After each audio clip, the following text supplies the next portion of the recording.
Audio Jungle.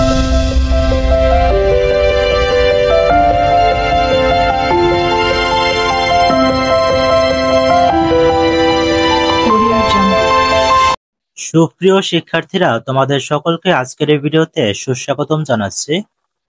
আজকের এই ভিডিওতে তোমাদের ডিজিটাল প্রযুক্তি বিষয়ের শিক্ষণ অভিজ্ঞতা 4 সাইবার গোয়েন্দাগিরি এই অধ্যায়টি নিয়ে আলোচনা করব।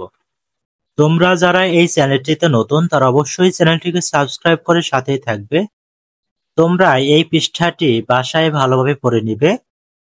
সেশন 1 সাইবার অপরাধের রকম সকম, দৈনিক ভোরের পাখি, সাইবার অপরাধে নিরাপত্তা হুমকিতে বাংলাদেশ। বাংলাদেশেও বিশ্বের অন্যান্য দেশের মতো সাইবার অপরাধ বাড়ছে। সাইবারে অন্যতম অপরাধ হচ্ছে মিথ্যা তথ্যকে সত্য বলে তুলে ধরা এবং গুজব ছড়ানো, এমন ঘটনা বলা যেটি বাস্তবে ঘটেনি।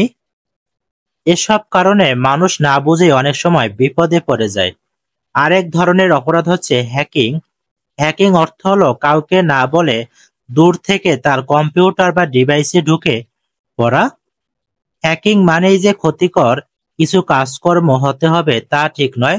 কম্পিউটারের মধ্যে থাকা কোনো সফটওয়্যারের ডিজাইনের সাধারণ পরিবর্তনকেও হ্যাকিং হিসেবে ধরা যেতে পারে, কারণ এটি ওই সফটওয়্যার ডিজাইনের অন্তর্ভুক্ত নয়। না জানিয়ে কোনো কিছু পরিবর্তন করাও হ্যাকিং এর মধ্যে পড়ে। সাইবার অপরাধের মধ্যে হ্যাকিং এর পরিমাণ সব থেকে বেশি। ভাইরাস কম্পিউটারের এমন একটি সফটওয়্যার যা ব্যবহারকারীকে না জানিয়ে অনেক ক্ষতি করতে পারে, এমনকি নিজে নিজে ইমেইলও পাঠিয়ে দিতে পারে। এই ভাইরাস দিয়েও অনেক সাইবার অপরাধ সংগঠিত হয়। আমরা অনেক সময় মনে করি অনলাইনে নিজের পরিচয় গোপন করে কাউকে গালমন্দ করলে কেউ বুঝবে না, আসলে কিন্তু তা নয়। আর এটি হচ্ছে একটি সাইবার অপরাধ।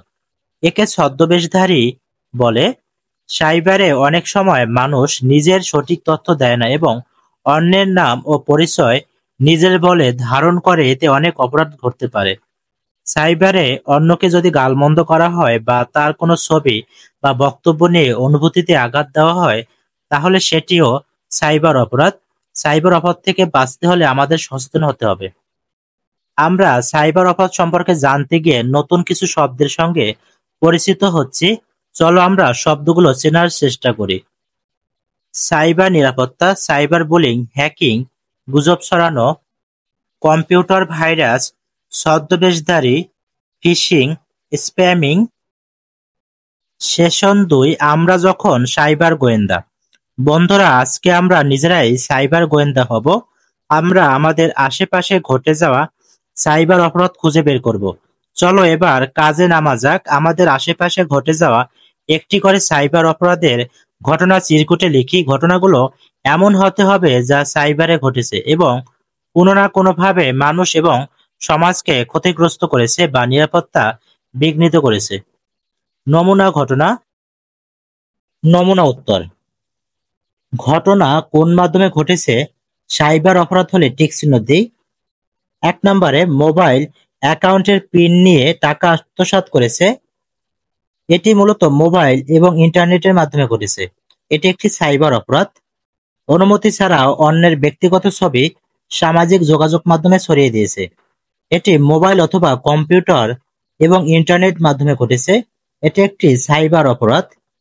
প্রয়োজনে নিজের পরিচয় গোপন রেখে সামাজিক যোগাযোগ মাধ্যম ব্যবহার করা। এটি মোবাইল অথবা কম্পিউটার এবং ইন্টারনেট মাধ্যমে ঘটেছে। এটি সাইবার অপরাধ নয়। বন্ধুকে না বলে বন্ধুর ফেসবুক আইডি ব্যবহার করা। এটি মূলত সরাসরি ঘটেছে। এটি একটি সাইবার অপরাধ। গুজব ছড়ানো, এটি মূলত দেয়ালিকার মাধ্যমে ঘটেছে। এটি একটি সাইবার অপরাধ নয়। ফিশিং এর সাহায্যে অন্যের তথ্য চুরি করেছে।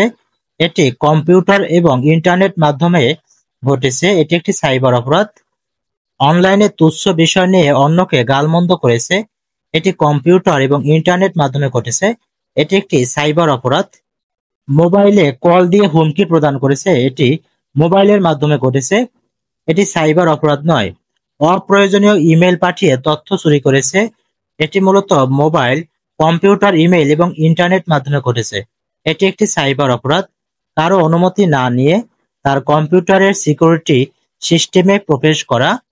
এটি কম্পিউটার এবং ইন্টারনেট মাধ্যমে ঘটেছে। এটি একটি সাইবার অপরাধ। সেশন ৩, রুখবে এবার সাইবার অপরাধ। বিনা, সবাই তোমাকে সাহায্য করার জন্য আছে, তাই ভয়ের কিছু নেই, কিন্তু কিছু লুকানো যাবে না। এবার আমরা নিচের অথবা পাশের ছকে বিভিন্ন সাইবার অপরাধের ঘটনায় কি কি করব তা কার্টুনের শূন্যস্থানে পূরণ করব। সবসময় শক্তিশালী পাসওয়ার্ড ব্যবহার করতে হবে।